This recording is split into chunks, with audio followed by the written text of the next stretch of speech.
Just want to respect everyone's time. Thanks and welcome, everyone. Today is the Incarceration Prevention and Reduction Task Force Behavioral Health Committee. Here we're meeting mostly remotely. I see one person in the conference room. Welcome. And I just want to get us moving here along with my co-chair, Brian Estes. Um, and before we begin, I'd like to acknowledge that we are gathered on the traditional and unceded territory of the Lummi Nooksack, Samish, and Semiahmoo people who have cared for and tended this land since time immemorial. Truth and acknowledgement are critical to building mutual respect and connection across all barriers of heritage and difference. We begin this effort to acknowledge what has been buried by honoring the truth. We pay respect to their elders, past and present. Please take a moment to consider the many legacies of violence, displacement, migration, and settlement that bring us here together today. And please join us in uncovering all such truths at any and all public events. And like I said, welcome. And I'll go ahead and turn this over to Brian as co-chair. Okay, thank you, Dan. I think we're first going to discuss some of the data work group recommendations to the county council and executive. Trying to think, was Peter going to talk about that today at all, or is that just within our own committee? This was a request to invite Councilmember Barry Buchanan, who is here today, Oh, okay. to talk to him about the recommendations and next steps. Yeah. All right. Well, with that, I'll turn it over to Barry. Thanks, Brian.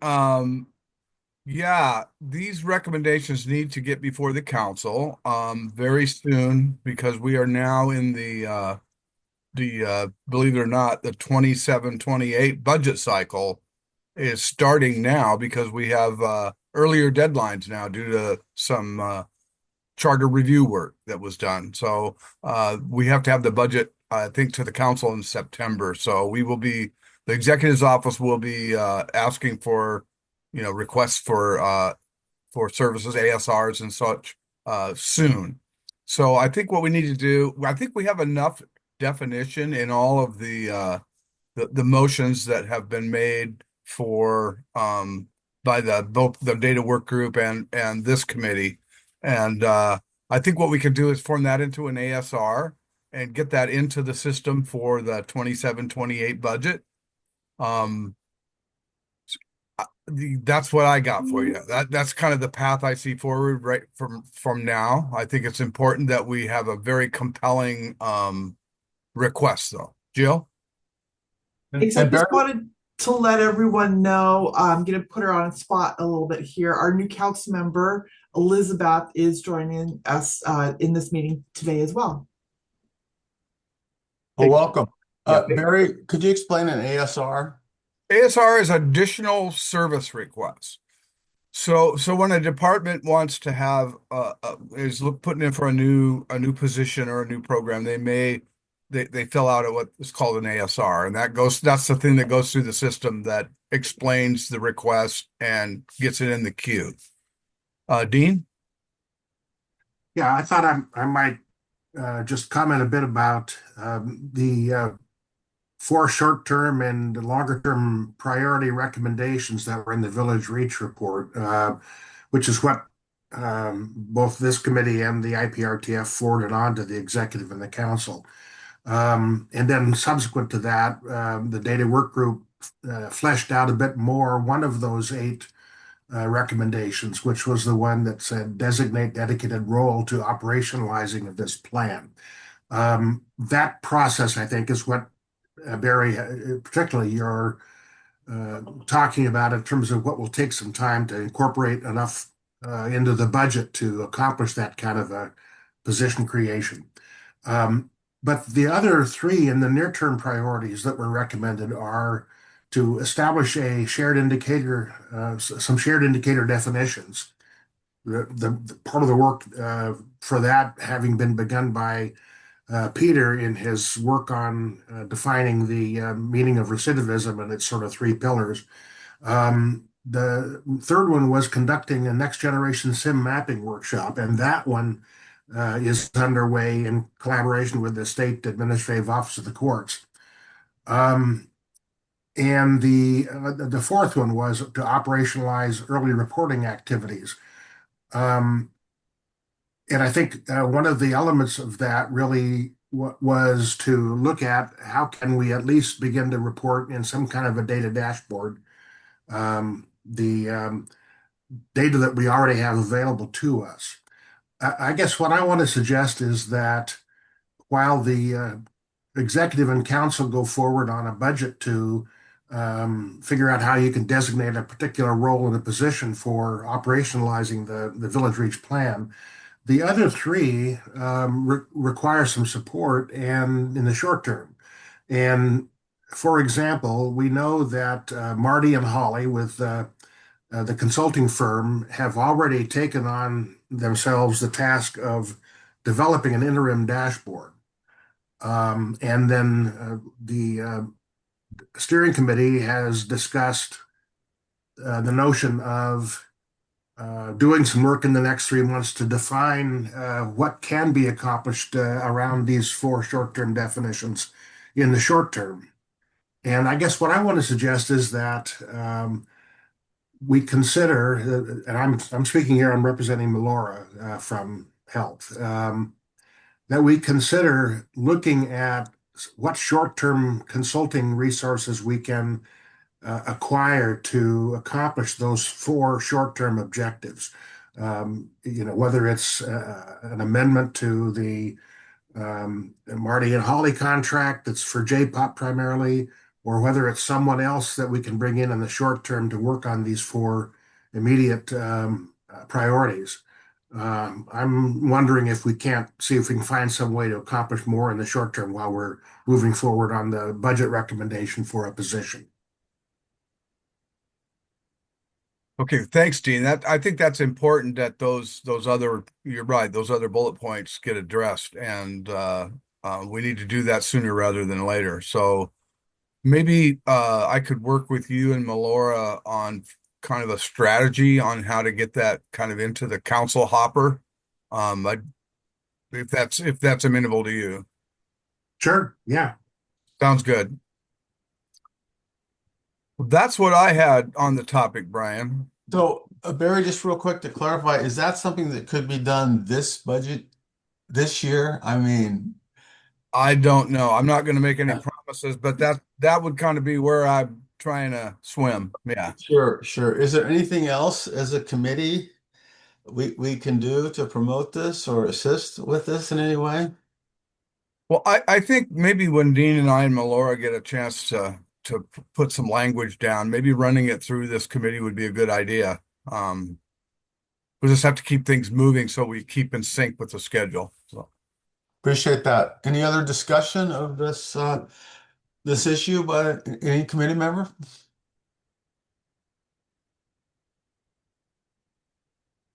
I don't see any hands raised.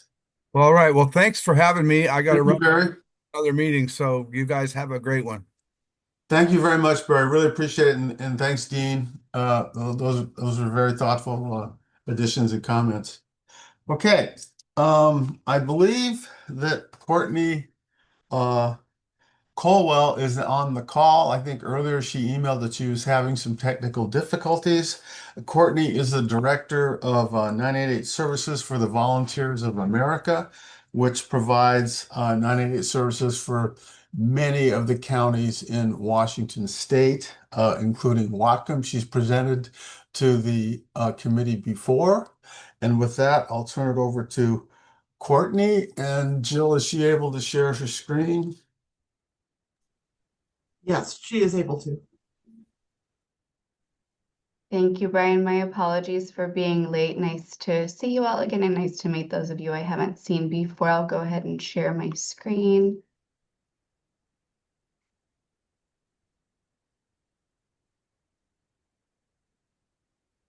All right, so I will be walking through a 2026 update for the 988 Suicide and Crisis Lifeline. There were some updates to the way the system works in Washington State as of January 1st, according to the hub designation.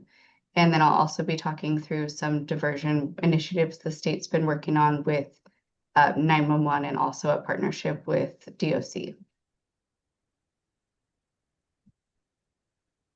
So just to give a quick overview of what 988 is and what it does, it provides suicide and crisis support for people experiencing emotional distress or behavioral health crises. And this includes supporting providers and supporting clients at risk, supporting teachers, supporting parents. So a lot of third-party contacts will reach 988.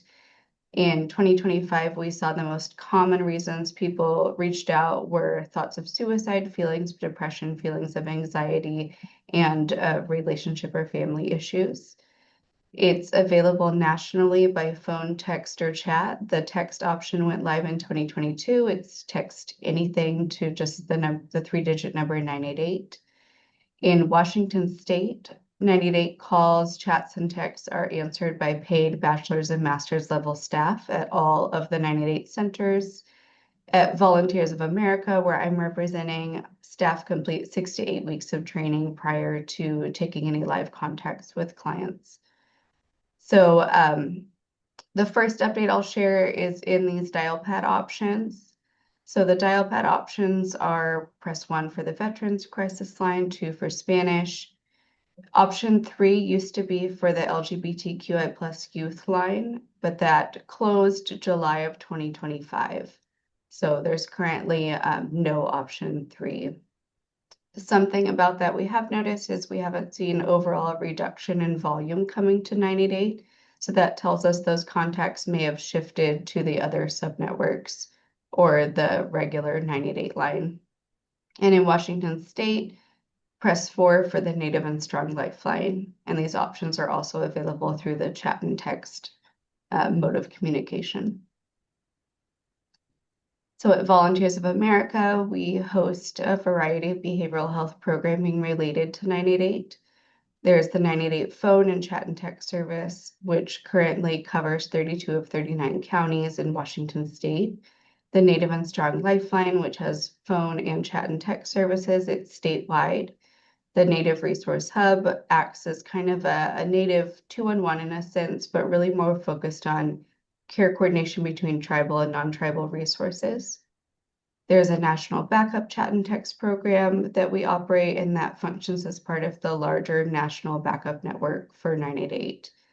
We have behavioral health follow-up services, which works with people as an extension of the crisis services on a 2 to 4 week basis, connecting them to support very light case management in the context of establishing safety in a crisis.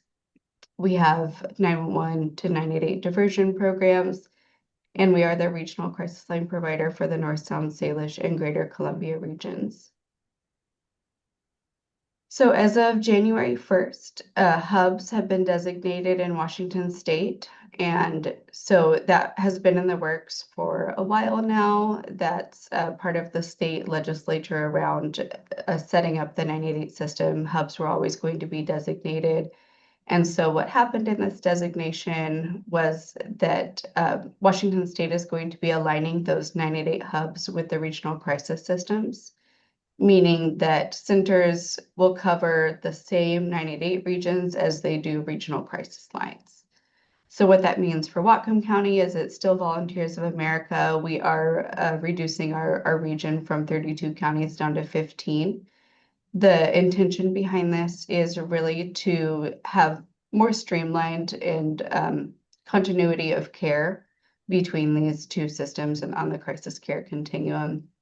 A 4th hub is also being added for Thurston, Mason, and Great Rivers. So it will be crisis connections covering, excuse me, I should have included the map, but crisis connections will be covering a lot of the counties that we have been covering.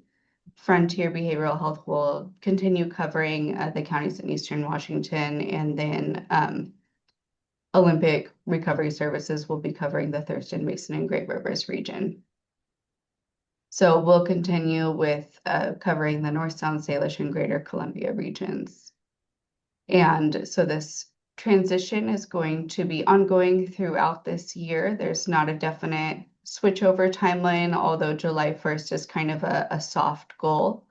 So we'll continue providing support to 32 of 39 counties as we go, and then all of the 988 centers serve as backup to one another to try to ensure that those calls, chats, and texts are answered as quickly as possible. And so just looking at 2025 call, chat, and text volume for Whatcom County, we did see a slight upward trend for calls, about 12% with a peak in October.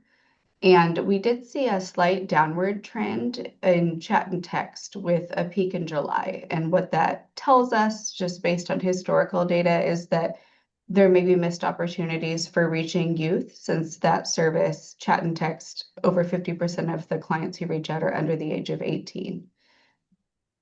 So, and this downward trend for chat and text is something we have observed in other counties, but statewide, we're still seeing an increase in chat and text. So that also kind of lends to the anecdotal observation that maybe there's room for more engagement there.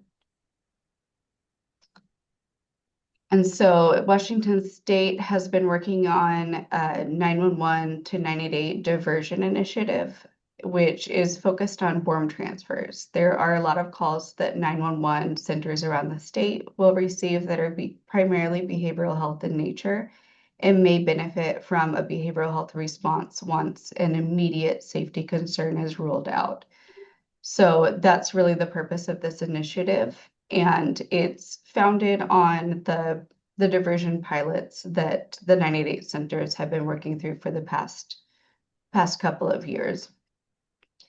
So our pilot began in July of 2023 with Southstone 911 in Pierce County. The other two 988 centers have been having diversion pilots as well, and then data from those, as well as a warm transfer protocol work group, which went from 2024 through 2025 and included representation from PSAPs, Department of Health, Healthcare Authority, and 988 that worked together to develop a criteria and process for those warm transfers from 911.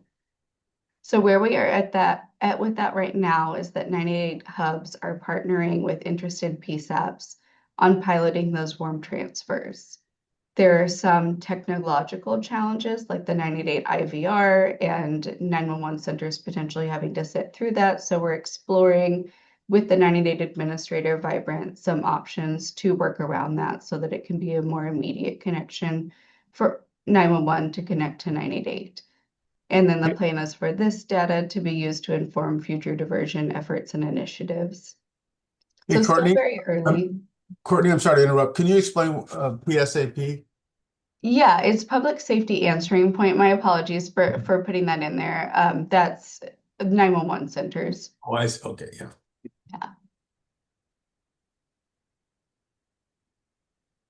And so our diversion programs, we have one program that began in 2023 with South Sound 911. It functions on a co-located diversion model. So we actually have a 24/7 set of staff sitting there on site on the comm floor with an on-site supervisor. This program is funded by Washington Department of Health, and it functions in real time. So there are two types of ways that our team of crisis counselors will interact with 911 calls. There are flat transfers where those calls are transferred directly to the 988 team on site, and it's actually put into the system as a dispatch where 988 is the dispatch response. And then there's also conference calls where maybe another response like law enforcement EMS has been dispatched, but then the 911 call taker will add our crisis counselor on the line to try to de-escalate the situation while units are en route. And so another diversion program that we started up in 2025 was with Snow 911 covering Snohomish County. And this is a different model. It's based on a follow-up. So proactive contacts for identified individuals presenting with a behavioral health concern. It's one dedicated full-time employee right now and funded by the city of Everett, but we've seen some really interesting outcomes from this so far, like engagement and resources, and a diversion of incoming calls going to 988 instead of 911. Something else that started in 2025, I believe it was July or August of 2025, Okay, I put August on the slide. So Washington Department of Health and the 988 Centers partnered with Department of Corrections in August 2025. And this partnership was centered around individuals, inmates in those DOC facilities being able to contact 988 via tablets. So there was a soft rollout where it wasn't widely announced, but the option was available on the tablet. And in that period, we saw an average of 113 contacts a month for non-tribal 988 and 166 contacts a month for the Native and Strong Lifeline. So my apologies for having acronyms for the facilities. I'm happy to send over a list of the full names later. But the next steps for this include increased promotion of 988 as an option that inmates can use, and also some messaging to their families and support systems as appropriate. And so just looking ahead at 2026, our role at Volunteers of America is going to be around supporting those regional transitions associated with hub designation and supporting bringing on that fourth center to Washington State. And we're going to be working on continued engagement with regional partners and counties, looking to expand our diversion programming when appropriate and continue to collect data in that area, continue developing of the DOC partnership, really focusing on targeted youth outreach, especially in counties where we might have seen a reduction in that chat and text volume. And then just we'll be focusing on the ongoing alignment and integration of 988 and regional crisis line systems. So if there's time for questions, I'm happy to take any. I can stop sharing my screen here. Oops.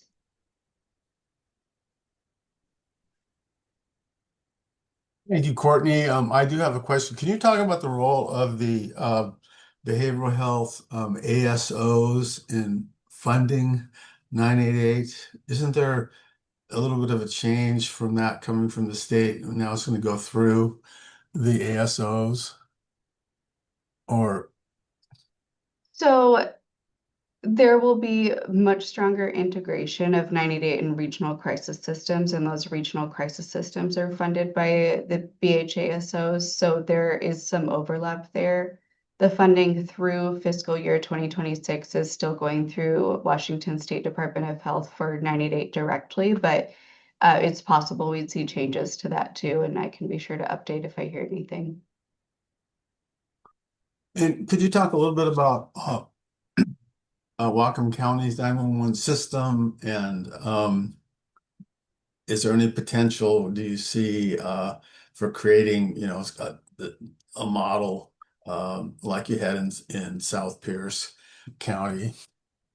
Yeah, absolutely. I can't really speak to Whatcom's 911 system as I haven't been directly involved in it, but Yeah. I understand there are some really innovative alternative response programs that are collaborating with the 911 system in Whatcom County. And I think our role there as 988 would be to support those programs that are already working and just provide a buffer where we can. So I guess I'd probably kind of look to Melora if she's here, and whoever else to inform what might be needed from 988.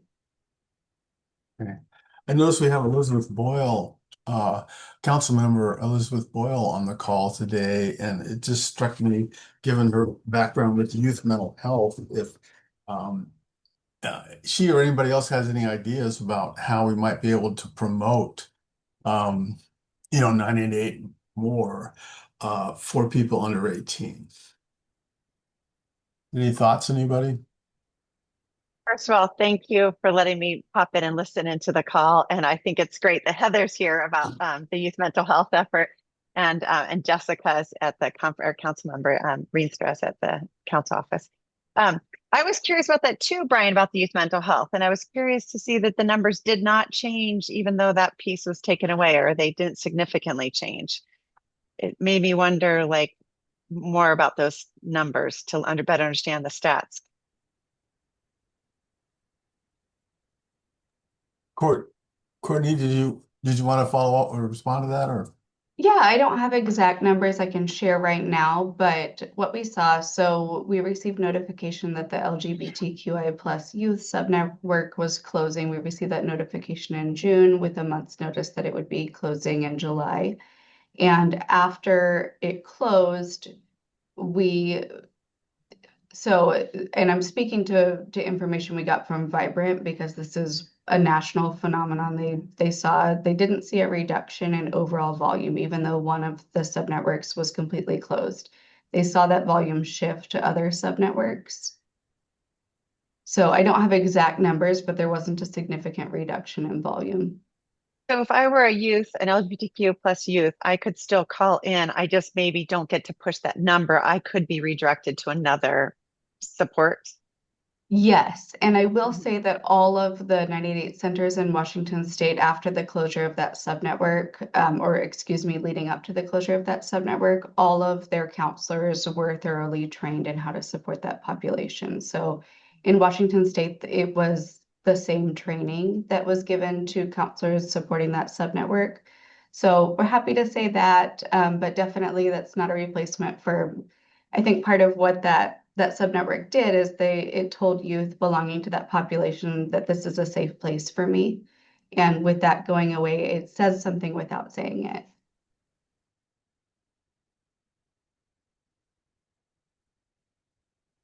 Dan? Yeah, thanks for the presentation, Courtney. That's very helpful.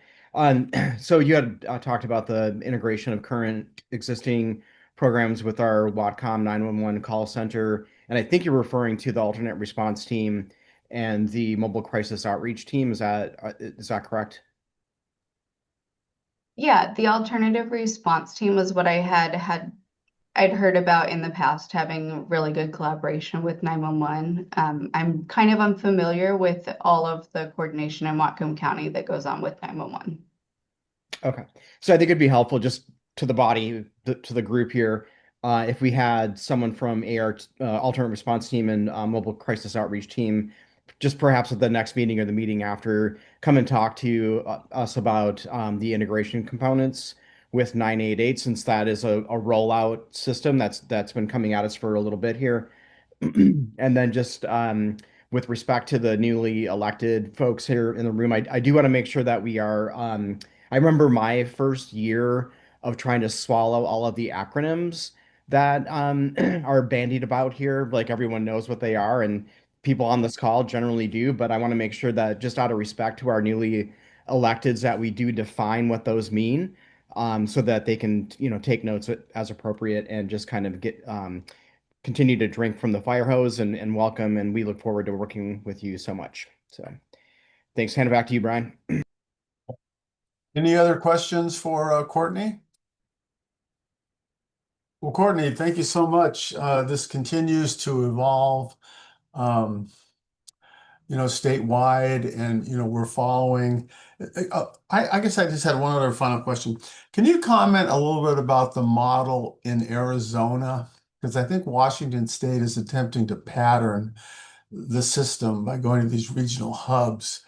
To the extent you're familiar with Arizona, can you just talk a little bit about the context for that and how the state, a lot of state legislators have traveled to Arizona and looked at their system. I found it interesting that they kind of bundle it uh, as a cost containment uh, frame, which I think is quite intriguing. Could you just talk briefly about that?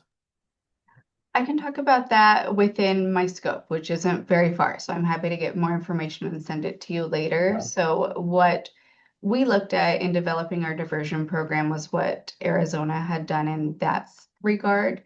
And they were on the same co-location model, but something Arizona does really well is you know, someone to call, someone to respond, and somewhere to go. I think Washington State might have some area to grow in the last two areas, but then Arizona is integrating those a little bit more. So that's kind of my main takeaway from that model. But I'm happy to collect more information and pass it along. Yeah, as you know, Courtney, SAMHSA, the federal, mental health agency, recently released some guidance on partnerships and collaboration, and they had a great attachment related to all kinds of metrics that Arizona has to measure, and they're fairly robust in the latter two, legs of 988, and so it's a good model for us to attempt to emulate. Although with funding constraints, it's a challenge. Okay, well, we'll leave it at that. Thank you so much, Courtney. As always, we appreciate it. It's always good to check in with you. Thank you. So we want to open it up now, maybe for a little bit more discussion among the committee members of our next agenda item. And Dan and I have talked about meeting schedules, and what we were thinking, and we would just throw this out, is that we would continue the monthly meetings of the Behavioral Health Committee. If in some months we don't have a lot, on our agenda, we might cancel that meeting, and then continue to meet quarterly, maybe just twice a year with the Law and Justice Committee. So we wanted to open that up for discussion about our meeting schedule for 2026. And Dan, did you have anything? I want to let the committee go first, but I do have some thoughts, but I want to provide a space for folks to opine on this important topic. I mean, we know people are very busy, and we really want to try and focus on having meetings with, where we're raising significant issues, things where we might make a difference. So, any discussion by any of the committee members on that?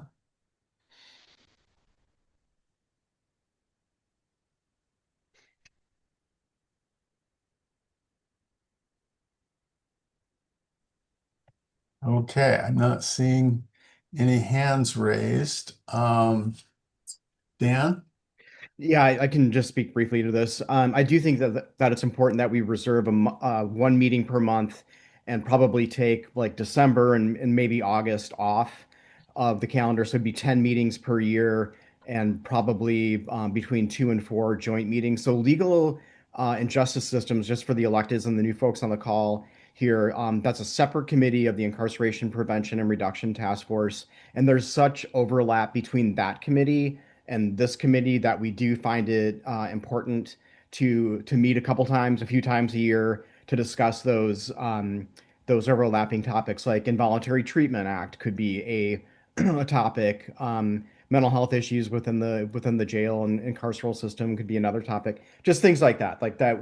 We see some overlap. So I would say let's book 10 meetings per year. Like Brian said, if it comes to a point where we are not able to assemble a meaningful agenda, we will provide ample notice to the committee members. So we don't want to waste anybody's time, is what it comes down to. We want to make sure that every time that we sit down together, that you walk away saying, I learned something today. And I really feel like that's an important thing for this committee. There's a lot of moving parts. So I want to make sure that we all have background and are able to conduct our business. That is my recommendation, 10 times per year, knowing that we might cancel once in a while. Do we need to make a motion on this, or did we just decide that's what we want to do?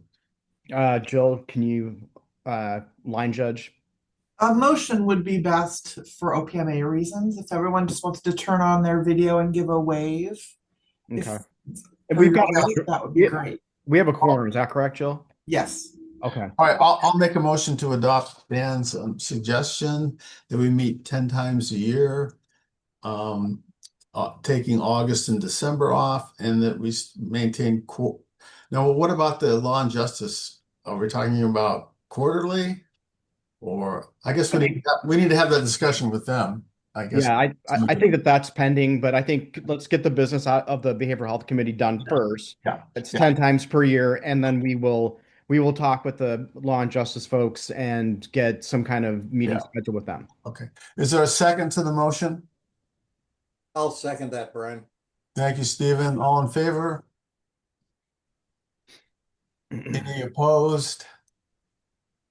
Any abstentions? All right, the motion carries. Other thing Dan and I did talk about, and I think we'll come back to this under other business at the end of our meeting, is potential issues to focus on in 2026. And Jill, I think I sent you a list of those, and I'm wondering under other business or new business, could we put those up and have people look at them? And I don't know if we want to discuss this at this meeting, but we just wanted to get those issues out there and begin a dialogue on that. And Dan, did you want to talk about our discussion about the work, the three work groups, and some idea that maybe we might want to revisit what those are going forward, and perhaps we would create different work groups going forward? I think that's a fairly chunky topic that I want Okay. to reserve an amount of space. Okay. But I see that Maya's got her hand up. I'm sorry to go back to the meeting issue, but Jill, there was, I think, the Law and Justice voted to change the day of their meeting, and then there was discussion about sort of introducing that idea to this group for the joint meetings. I don't know if that's, I just wanted to check and make sure we weren't missing a chance to discuss that. Yeah, sure. So the Legal and Justice Systems Committee moved their meetings from Tuesdays to Fridays, every other month. So the two co-chairs for the two, or excuse me, the co-chairs for the two groups can meet and hammer out a joint meeting schedule. I think that's appropriate to figure out. So I'm not sure yet what schedule, if there will be meetings on Tuesdays or Fridays. That'll be something the co-chairs need to figure out. Sorry, Maya, I hope that's what you were thinking about. Let me know if I missed anything. Yeah, thanks, Maya, for pointing that out. And then, yeah, we'll defer the issue of Behavioral Health Committee work groups to our next meeting. Dan, was there anything else about our meeting schedule or agendas? No, I do want to plant the seed of your next question, which was the work groups. I think planting the seed at this meeting and then give folks a month to really think about what direction we can put work groups in. And for folks that are new on the call, the work groups were three in number with the Behavioral Health Committee. They were reentry and diversion, so that was one group. And then there was the Division Street facility recommendations. That was another group. And then there was a data group that was Dean White and Birdie and some other folks that are and Amy Hockenberry that are on this call. So those were the three work groups. I feel like we didn't hit a wall, but we kind of came to some conclusions.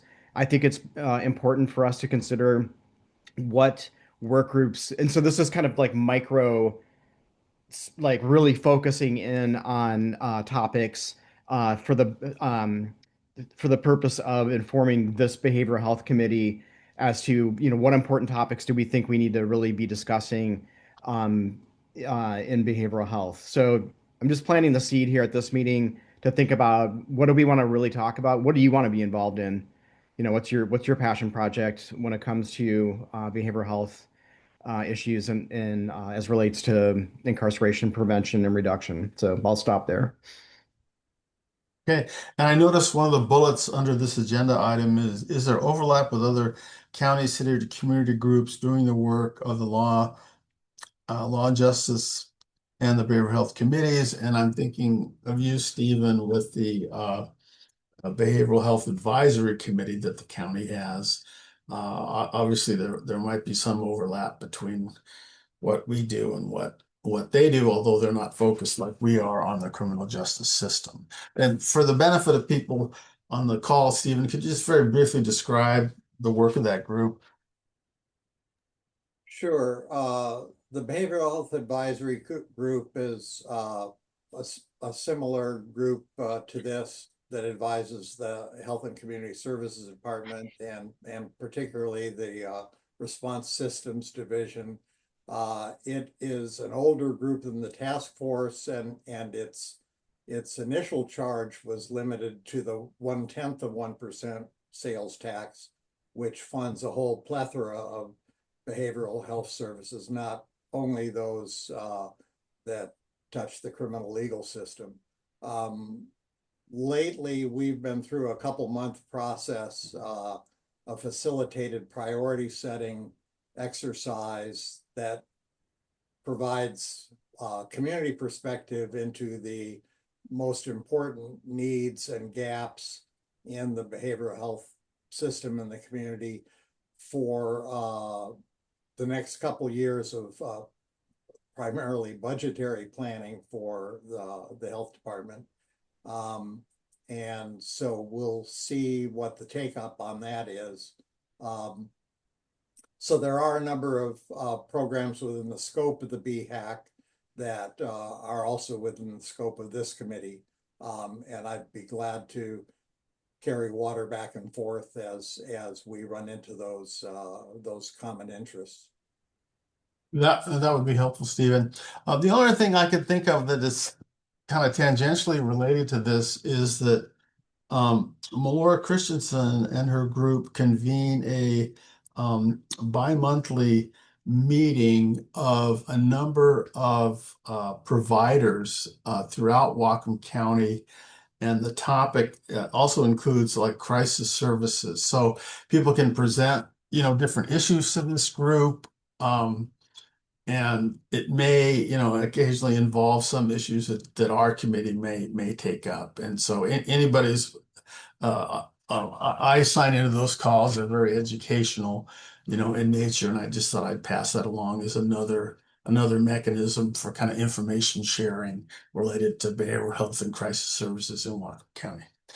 Okay, any other comments before we move to our next item? Okay, Heather Flaherty of Whatcom Community Health Foundation will be talking about the Involuntary Treatment Act reform efforts. Heather? Thanks for having me, Brian. I'm Heather. I'm with the Chuckanut Health Foundation, and I'm sorry. that's okay. It happens a lot. And we do focus on Whatcom County. I'm going to close my office. Hold on just a sec. Yeah. Christina, would you mind closing my door? Thank you. So I am going to share a little bit about what Chuckanut's been up to with the Involuntary Treatment Act. And I want to just say that Su Ling Zhao, our Community Advancement Director, has been the lead of this project. And so I'm going to do my best to do an impersonation today, but I would love to have her back if you're open to it, because the report isn't fully done. It's actually a statewide listening tour. But I want to give you some highlights of things we've learned in Whatcom County, none of which I think will surprise you, but it is really an important perspective to add to the conversation of incarceration prevention and reduction. How this all came about is the prosecutor in King County, Lisa Mannion, when she was running for office, the Involuntary Treatment Act was a big priority of hers. She wanted to reform it statewide. And she wanted to engage a statewide listening tour, and Prosecutor Eric Ritchie, our prosecutor, is part of that task force that is working on that. Chuckanut has a really great muscle of building reports by listening to people with lived experience and really committed to understanding issues from all perspectives, because it's really easy for us to think we have a solution from our perspective, but there can be so many unintended consequences unless we're looking at it holistically. So I think we all have some understanding of how the Involuntary Treatment Act works. I'm still learning. It's complicated, but what happens is if somebody is experiencing some sort of crisis with behavioral health or sometimes with substance use disorder, there are professionals in our community called designated crisis responders, DCRs. Do we have any DCRs on the call today? Oh, go ahead, Arlene. You're muted, my friend. Yeah. I personally don't do it myself, but I worked alongside the DCRs with crisis respite. And I saw that they had the primary responsibility of deciding whether a person needs to be hospitalized. It's quite a large responsibility for one person to have, in my opinion. You know, Yeah, I I think think that's, yeah, it should, go ahead. maybe it should be done by a committee. You know, that's a really great perspective. And that what you are mentioning with that responsibility and that how that can feel isolating and heavy, that came out in the listening sessions with the designated crisis responders as well. I know there's a lot of people on this call who have a lot more hands-on experience with the process of involuntary treatment. So please feel free to chime in. Maya, I know that you have deep knowledge around this. Jessica, I expect that in your experience, you've touched on this and maybe even more than I know. So please fill in any blanks. But in short, when someone's in crisis, one option is if they meet the criteria of the Involuntary Treatment Act of being gravely disabled and in imminent harm or danger to themselves or others, a designated crisis responder can commit that person to the hospital for care. And then there's a whole bunch of process around that, and it touches the criminal justice and criminal legal system because they usually get, I think they have to get paired with a public defender. And a judge has a hearing to decide, does this person meet the standards? How much care do they need? Where do they go? Is there a lesser restrictive alternative available? Um, Maya, am I getting it right so far? Um, and uh, and so there's a lot of pathways and a lot of complexities and a lot of stakeholders. Law enforcement's also often a stakeholder in the process because they're also responding to crises. Then we have the patient, of course, and the family members, and so Chuck Annette has talked to each of those groups. We've invited people together to share with us what is your experience with civil commitments with the Involuntary Treatment Act? Where are there opportunities for us to do better? What are some things that need to change?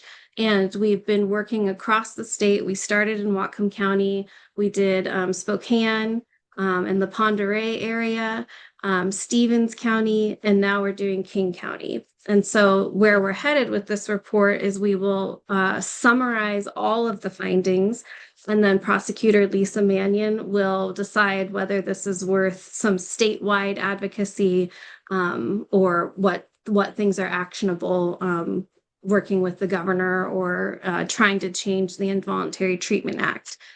What's interesting, though, about going through this is there's actually a lot of opportunity, not at the statewide level, just at the community level, at the county level. And each county has its own unique characteristics and challenges. Some counties, the process is really adversarial, and it feels traumatic, really traumatic to go through a process of being deemed gravely disabled and needing involuntary treatment. And our understanding in this county in Whatcom is that there's a different collegiality with the professionals, with the prosecutors and the public defenders and the judges. And so we don't have that adversarial feeling as much as other places. Also, other places only have one ambulance. And so if the ambulance, like, Pend Oreille, if their ambulance is transporting somebody, then we all know we have this issue in East Whatcom often that if someone else has a heart attack, but this person in crisis has the ambulance, it's a really tricky position to be in. So there's different needs and different funding opportunities across the state too. For today, I'd love to just share some of the things we learned about Whatcom County. I'll pause too for just a moment if anybody has any questions or responses to anything I've shared so far. Heather, if I may, Yeah. my understanding is that In Washington State currently, designated crisis responders are the only person that can make a decision about Involuntary Treatment Act. In other states, it's different. Law enforcement can make that determination, and maybe other professionals as well. That's my understanding too. And Yeah. Maya, or if anyone else, I just wanted to clarify that for people yeah. and that's one. And also, if you could comment if this has come up, are you hearing from ACLU or is it Disability Rights Washington? Washington, yeah. I mean, those two groups, um, have an active role in this policy discussion. And NAMI also has Mhm. weighed in on this, and it's extremely delicate balance, obviously, between public safety, individual safety, and an individual's right. So it's a Right. very, very challenging issue. And I participated, and maybe others here in the room, on the very first listening tour. How long ago was that? A couple of years ago, maybe? I don't know, a year and a half. Yeah. I'm sorry, I'm kind of digressing, but I just wanted to point out a couple things, if for Yeah. context. I think that's really helpful context. And I do think that that tension is very real and something that everyone in the system that we've talked to is aware of and navigates. And so I appreciate the context. And I'm going to share my screen and just go through, and we're happy to send this out after the meeting too. So just a few highlights. Our ITA system in Washington State in fiscal year 2024, the cost was $63.7 million from the general fund. It's administered by the Healthcare Authority through regional BHASOs. Investigatory and court processes are not insurance billable. Covers non-treatment system costs only, which includes ITA investigations and administration, court and legal processes, and inpatient stays for uninsured or underinsured individuals. And the budget excludes all treatment billed to Medicaid, Medicare, or private insurance. So we have this executive summary about our process. And I think what's most interesting for this committee and touches on a lot of the work that you all are doing and that your work groups have been doing are some of the core findings. So through talking with the families, the people who have been committed, through the peers that work with people, through hospital staff, law enforcement, the designated crisis responders, concerned citizens and community members, public defenders, and prosecutors. These are all of the people that we've spoken with.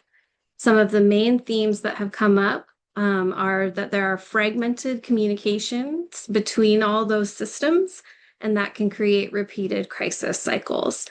So participants consistently describe poor coordination between the hospitals, DCRs, law enforcement, courts, and community providers. Discharge planning can be rushed, and individuals often leave inpatient settings without warm handoffs or clear follow-up plans.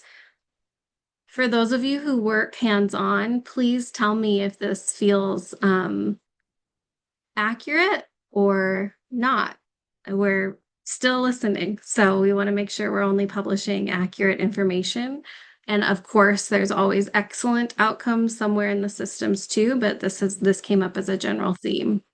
And I will add that for some of the people who have gone through the Involuntary Treatment Act, we actually heard them say, this saved my life. And there are so many reasons why it was helpful to be civilly committed and to receive mandated treatment. And again, speaking to that tension, Brian, of individual rights when somebody needs care that they're unable to access or are not in a mental state to say yes to. A second theme that came up is infrastructure gaps pushing the crisis care into emergency departments. Probably not a surprise for many of you, But because we don't have enough crisis stabilization or quote step down facilities outside of the emergency department, including, we've talked about this a couple times, the secure withdrawal management facilities, SWIMs, or places for adolescents, for youth to go, that it gets pushed to the emergency department.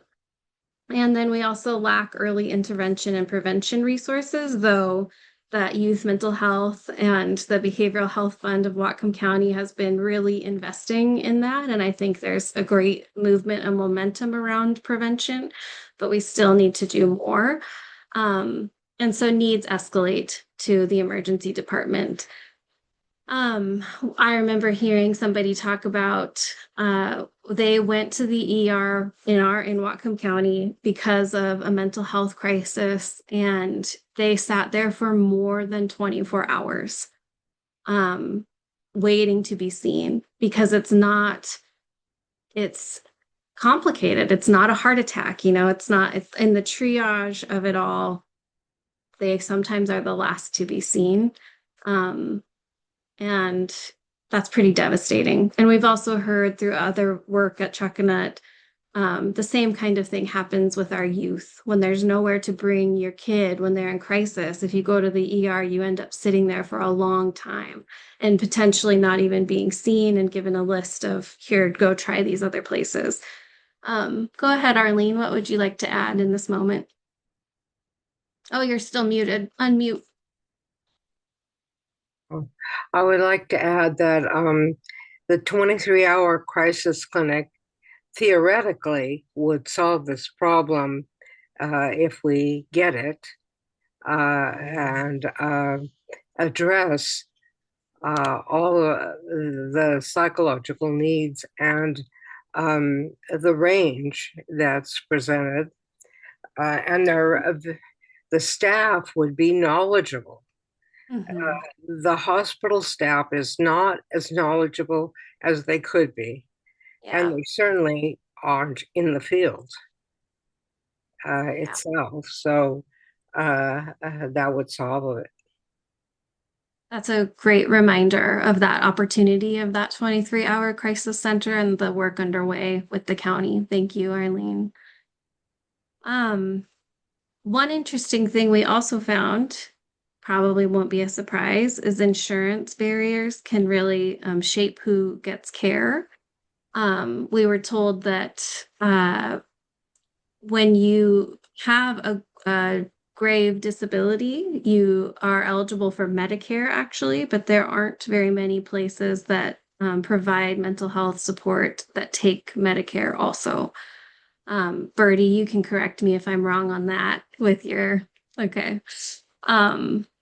And so that's also tricky and compounded even more by the state of the nation and the Medicaid cuts and the healthcare premiums. And so. Hey, Heather, I just had a quick question back on the earlier issue.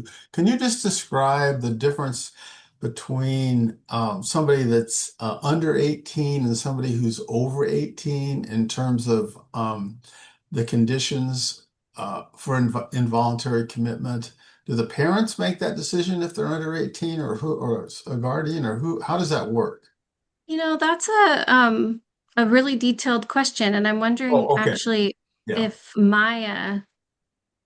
we did not focus on youth in this report in particular for youth being committed. But I wonder if there's somebody with legal information, or Hannah, maybe you know the answer to that. Maya still may be better, but the 7134 up top that Heather references there is specific to the minors, and 7105 is adults. There is like a family initiative that a lot of people will go to before they do the 7134 for minors.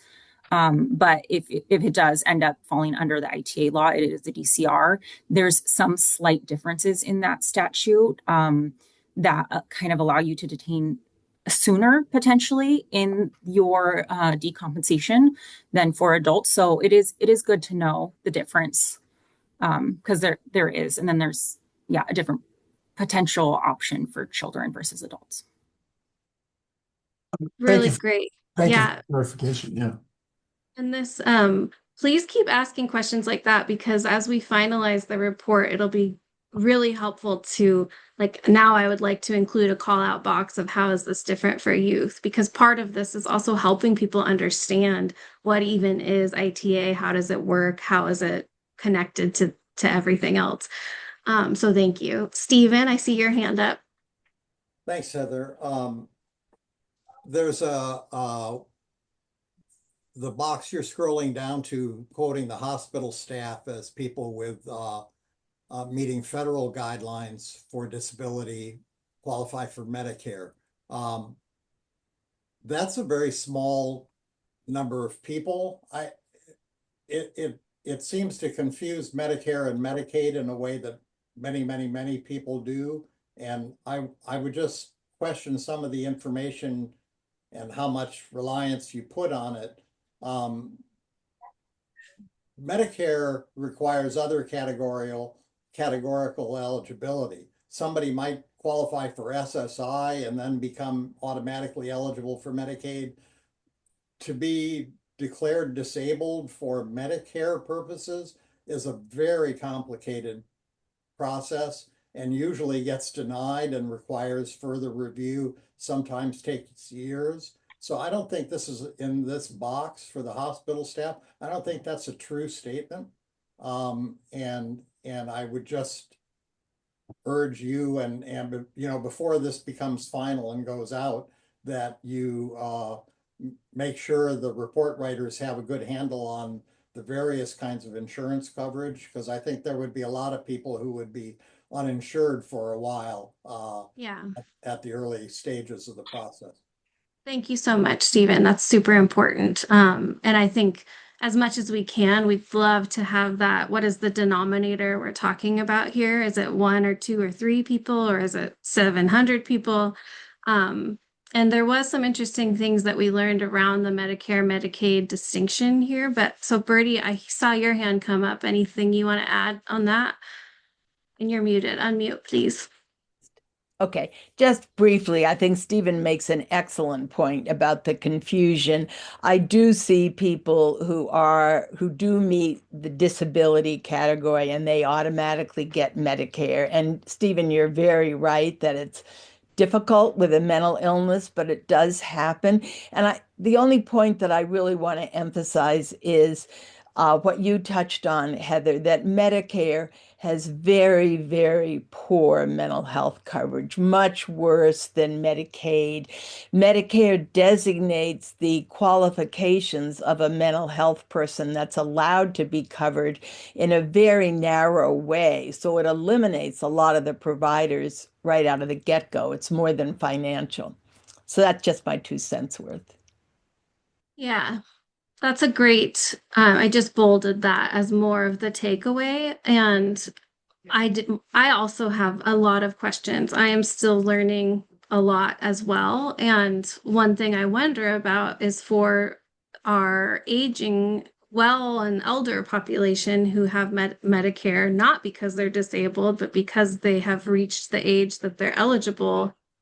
We see growing mental health concerns as well in that population. So that's a community takeaway, that access to care shouldn't, for everybody on Medicare is important. So go ahead, Pam. I see your hands up.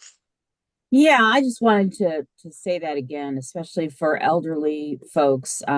We are very limited in what we can do with people with Medicare, and Unity Care is one of the only places where you can even get any kind of mental health treatment for Medicare, and they don't reimburse well for groups. They give you a pittance, if anything, for doing that, and it's the major coverage for a lot of older adults. So we have some serious problems with that. And I appreciate the focus, obviously, on Whatcom County. This is a national problem of failure to provide mental health care for people, or saying, well, we have these programs, but you can't have it if XYZ, subparagraph B, and all the above apply. And that, even running the gauntlet through these complex rules in Washington state is just really difficult. There's any kind of excuse not to pay for mental health treatment and for crisis treatment. I will also add that one thing I saw that was very successful in Multnomah County was a notification process for people who go into the hospital for a mental health reason that came out every day as a separate kind of, it was an email at that time. I don't know what it would be now. You know, I know we have these hospital connection emails that come up, but I think it would be great to have kind of a red alert type notification system and some incentive to respond to that concern in some way within a certain period of time. I know there's some incentives on that with some of our insurance companies, but in my experience, it's not very coordinated here. And I think that would be really helpful to do. There are people who walk out of treatment and they don't have any follow-up because they refuse follow-up and we can't find them. If you had 100% vision on who was in the hospital and kind of a standard for follow-up and getting back, you know, seeing at least trying to find the people, I think that might help a bit. But it's very, very difficult. I agree. And I think it's very difficult also because the people that are in crisis, part of their problem is they're not thinking clearly. And so we have to think about when and where we start thinking for people. And that's a huge, big issue, issue. So that's a lot of stuff. That's so important, Pam. I would love to, for anyone on this call, we have over 200 pages of transcripts that I am rereading. We did a full big first draft that was 40 pages long of a report, and then we trashed it because we were like, I don't know if this is, you know, we want to make this meaningful and actionable. And there's these macro themes, the last two here, that the process can be experienced as traumatizing for whole person care. We want that to not be traumatizing. And then the post-discharge gaps undermine recovery, which we all know that we need help everywhere. And we need the stable housing. We need access to treatment. There's these macro issues that we are all working on in our different ways. And but then there's also some very specific actionable things around policies and program connections that we're mining the transcripts for. And then there is that extra layer of fact checking and making sure that what we report is accurate. And also following the lead of Prosecutor Mannion to make sure we're not out ahead of her. So I welcome and invite all of you, anyone here, to raise your hand and help us finalize this report. It would be wonderful to have your help. Stephen, I'd love to hear your thoughts. Thanks, Heather. I'm not sure this is helping finalize it, but I don't see any mention in what you've shown so far or in what you've said that you've done any interviews with judicial officers. It's true that DCRs make the determination that someone is at imminent risk of harm to self or others or gravely disabled. But after that, it goes into a very segmented time frame of court hearings, and decisions on ITAs beyond that are judicial decisions. They're made with the basis of professional evaluations and recommendations, but those can be accepted or not accepted by the judge. And I just wonder, I think it would be useful to talk to judicial officers about their perspective on the ITA process, because I think that might be pretty interesting also. And I would defer to any contrary opinion Maya might have on that, but I just texted Sue to double check whether or not we interviewed any judges. And if we haven't, I think that would be a great addition. So thank you. And I toggled my screen back to our current draft of the full report, and we're starting it by explaining some of those complications or complicated process, Stephen, about how it works, what the definitions are, what happens in that first 120-hour hold, and what the different kind of things that can happen, released, voluntary referrals, or a petition for involuntary treatment, and then what the hearings are like and what happens at those hearings, if it's dismissed, if people are committed, and then the standards of proof for that first 120-hour detention, for the next step of the 14-day commitment or a lesser restrictive alternative. And then the third layer is the 90-day or 180-day commitment. And so we do want to help build that understanding and then lead to what the opportunities are for people to work on together. Back to the 2-pager,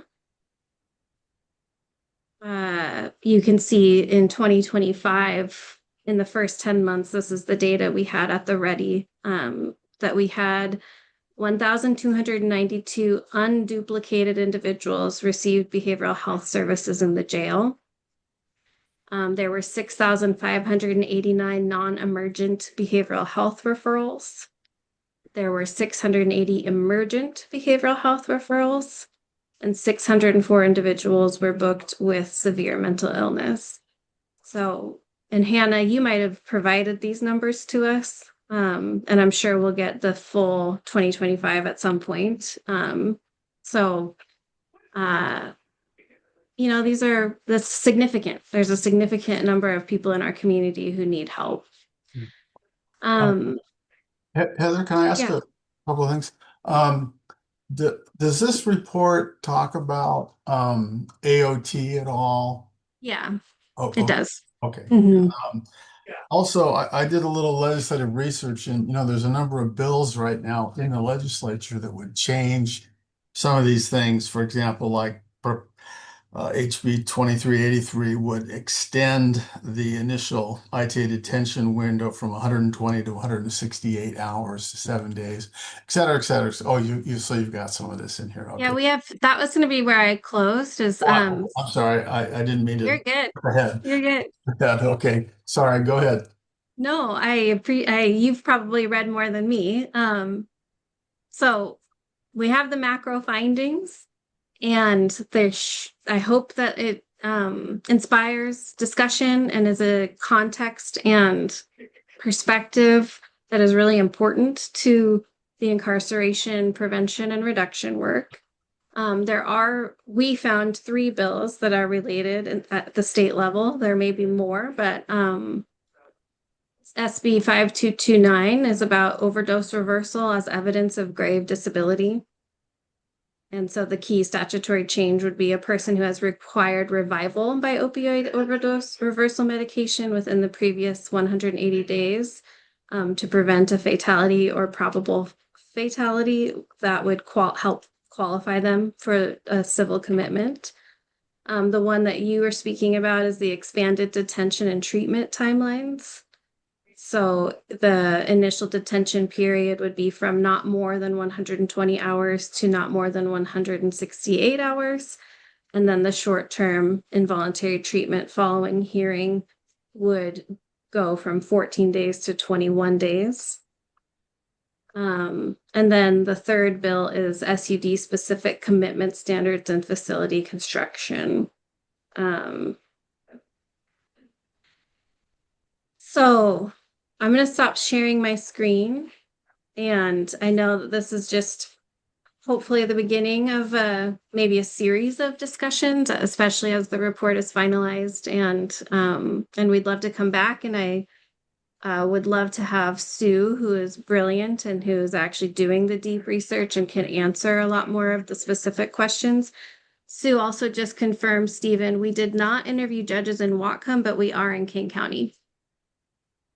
So I'm going to stop sharing, and I see Hannah's hands up. Feedback, questions, where would you like to see us go next? Anything you want to share? Hannah, go ahead. Thanks, Heather. I was looking at the ones about the statutory changes to longer stays. Did you guys capture how many people are released before they reach their hearing? I don't know that number off the top of my head. Okay. Great, thank you. Heather, can you describe the timeline for wrapping this up? And how many counties have you gone to or do you plan to go to before this is completed? So my hope was that we would wrap this up last year. And I don't know how 2025 went for you all, but very few things went as planned. So I would love to have this done by the end of February, at least the Whatcom part. We have worked, I think we have 5 areas that we are interviewing, and King County, I believe, is our last catchment area. And so the statewide report, there's a task force that will be much more involved and will give us the feedback and clearance to release the statewide report, but the Whatcom report we will release well in advance of that. So hopefully by the end of February, Whatcom will be tied in a bow for you. I'd be happy to look at any of those documents if you want to send them to me. I would love that, Brian.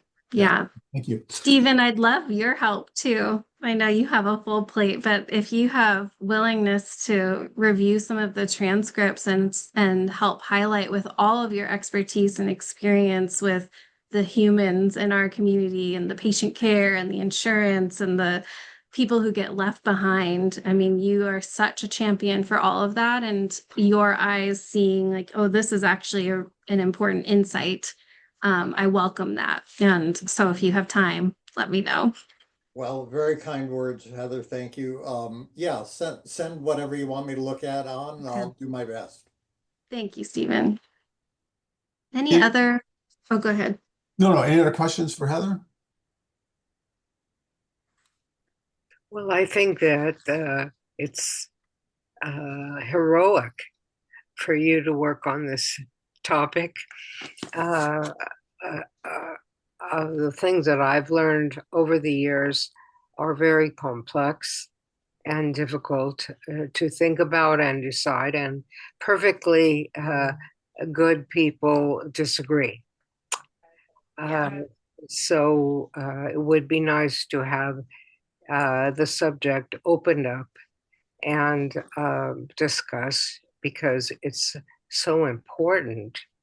Although I think it's a very small percentage of people get committed in the end, but it's an important decision. Right. I asked Sue how many people are released before their hearing. Is that what you asked, Hannah? She says, that's a tricky one. We don't know how many unique individuals aren't evaluated, which there are complex reasons for not getting to an eval. And if someone is held for the 120-hour detention, that is a probable cause hearing. So that's everyone held on the initial detention? Okay. No, so my question is, you qualify for an ITA, you're detained, but you can be released before you get your hearing on the provider side. So I was just wondering how many people never even make it to the 5 days. So based on that question, even if you extend it to 7 days, I was wondering how many people are still going to be released after day 2, and so the 7-day, 5-day window isn't going to matter. So I was just wondering, is it going to be a big impact? Because there's a lot of people that make it to their hearing to 5 days, and that could make a huge deal. Or do the majority get released before the 5 days anyways, and they never get that opportunity? So I'm just curious, I guess, with that statute change, what kind of numbers are we talking about? Yeah, I think keep those kinds of questions coming, because that will make our report sharper. And I think we'll look into that now. So I don't know if anyone went to the Sam Quinones evening when he came a couple years ago and spoke about his work. One thing that I remember him talking about is my recollection is he was very strong about how fentanyl in particular is such a devastating drug, and that his answer for that was incarceration, right? He was like, we got to incarcerate people to help get their minds clear enough to get on a different path. And one thing I don't think he was aware of is that we actually have the Involuntary Treatment Act here in Washington State that could be a different tool. And so just speaking to, how do we make that balancing all of the tensions around that? And as Arlene, you articulated and Brian, the complexities of, there's a lot of disagreement in here. And so our hope and role is to help hold that conversation in a really productive way for our community and potentially the state. So thank you for the opportunity to share where we're at and some of the thumbnails. And I'm hopeful about where the conversation can go. And I see Maya and Tori's hands up, and I'll hand it back to you all for Brian. You can chair. Yeah, sorry. Thanks. And I am very, very sorry I had to deal with something that came up in the middle of your discussion here. So I'm disappointed I had to miss part of it. But like we have an attorney who works part-time at the hospital dealing with the civil commitment ITAs that are not related to substance use disorder. It would be, I don't know, what the number of these would be, but I think it would be a pretty intense practice. What is challenging from the defense side in these is the time frames, because we don't have a lot of time to develop our own defense experts or witnesses to fight an involuntary commitment. So it requires a lot of quick response defense work. But we don't have a lawyer to do that work right now. So if these commitments began, you talked about some legislation, but I didn't hear legislation that talked about funding for the bodies that would have to do this work. And is that part of the discussion? Is that part of your study? Is that part of the legislative action you're seeing? Like, where is that in it? The funding needs? Yeah. We could add a section on funding needs for sure. That would be really helpful. Vital, yeah. Because I would need, I don't know exactly how many there would be, but like I say, like it would be work that has to get done like right away. Like it's not the kind of work where you've got 3 months before hearing. It's like you've got days and you need to have, anyway, I think it would be a pretty intense practice, and maybe I might need a full-time attorney that we don't have. So I assume the same would be true for the prosecution and court and everything. So yeah, I think that should be somewhere. That's great. I'm noticing that SB 5745 last year dealt with changes to ITA legal representation. Anyway, I mean, that is a bill that could have some impact on this. I don't know, it didn't pass, so. Okay. I saw Tori raise their hand. Tori did. Oh, I did, and I'm looking at the time here as well. Thank you so much for bringing up your findings from your work with this. I'm glad somebody's doing it. So, with respect to fentanyl crisis and ITA, and then the person you referenced who came and talked a couple of years ago. I mean, 37 years in the business, that's kind of the thing we've noticed, is that there's a couple things that have to happen in order to help people struggling with substance use disorders, and that is you got to get between them and the drug because they lost the power of choice. They just lost the power of choice. We need to get the message out there. We had ITA, and at a time where we were able to utilize that to get people into secure treatment and detox. It's a challenging system to work in from a treatment perspective. I spent several years doing that as well. And the last thing I just want to comment on that is to not let this one go, because they're starting to add things to the drug supply that Narcan does not work on. There are benzodiazepines. Usually when stuff that we see cropping up on the East Coast work their way west. Drug supply lines are, they're playing whack-a-mole on a larger scale right now, but it doesn't mean that it's not still happening. And so we may have some time to sort of be thinking about this more clearly. When I worked in social detox in 1987 and 1988, we had a 72-hour hold on people. If law enforcement dropped them off, we kept them for 72 hours. They took off, law enforcement rounded them up again, or they ended up in the hospital. This is a different time. So yeah, I would like to keep that one sort of alive. And the last thing I'll say about that is it's really hard to determine which came first, the chicken or the egg, or what mental health symptoms are appearing versus how the drugs have either caused it or exacerbated it. And so it's really important to remember that both of these are primary conditions and they both need treatment at the same time. All right, that's it. Enough out of me. Good to see you all. Thank you all. Thank you, Heather. I think this was a very, very rich discussion, and it sounds like you got some important feedback from the group on the report. I want to switch now to Jill. Could you put up those potential issues that Dan and I discussed and forwarded to you, just so people can look at them? Yeah.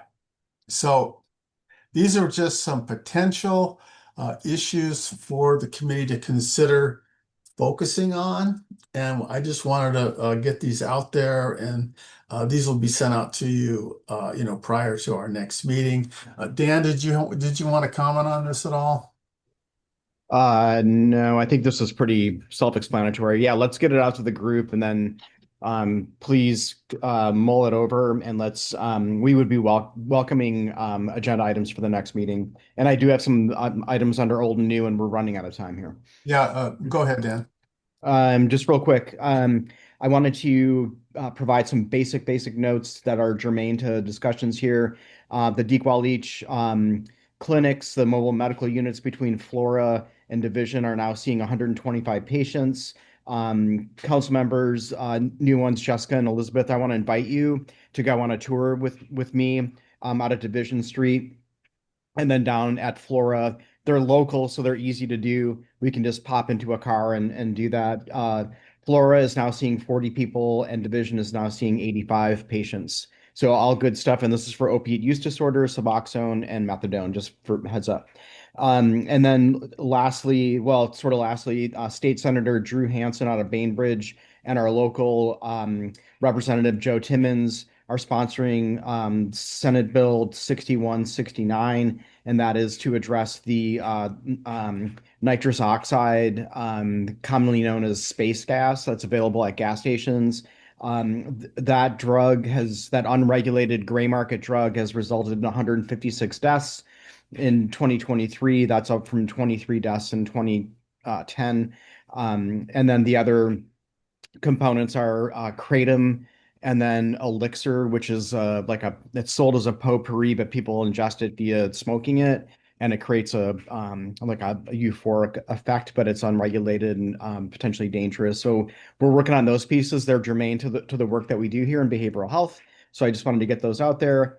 And I'll provide a follow-up at the next meeting. Last item is the cuts in Medicaid funding, which if you've read any headline in the last couple of weeks, you've seen that there's going to be a $2 billion, that's billion with a B, cut for mental health, and then 50 billion cuts in deployment of rural mental health and substance use resources. So it's unclear as to how that second component will be affecting Whatcom County, but as a rural county, I'm sure that we'll see some impacts from it. I'll try to keep the group abreast on all of these issues as best as possible.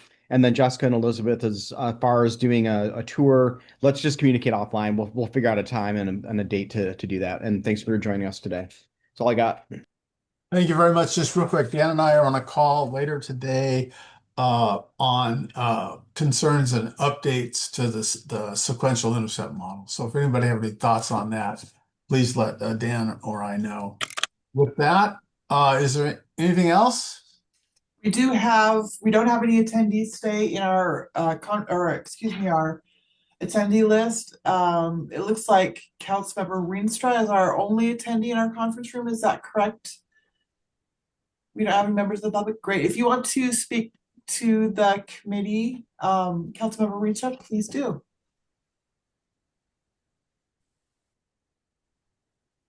Hi, thank you, Jill. Sorry, could you rephrase that request? Sure. Do you want to have any, do you want to speak to the committee? It's a public session time. Yeah, no, I'm just really incredibly grateful to be here. This is a line of work that I'm incredibly passionate about. Prior to shifting into this work at the county level, I worked in healthcare for several decades and spent quite a bit of time in addiction medicine and psychiatry. And so seeing how policy can impact and improve the care that our community members receive is just really it feels really incredible to hear all of the work that you were all doing. And so thank you very much. And it's a real honor to be in this space. Thank you. Dan and Brian, if you have a couple of minutes to chat with me after about the agenda, I would appreciate it. Thank you. And thank you both to council members Elizabeth Boyle and Jessica Reinstedt. We really welcome your participation here today, and I'm sure you won't be strangers to the committee. Thank you very much for attending. And with that, we'll close the meeting.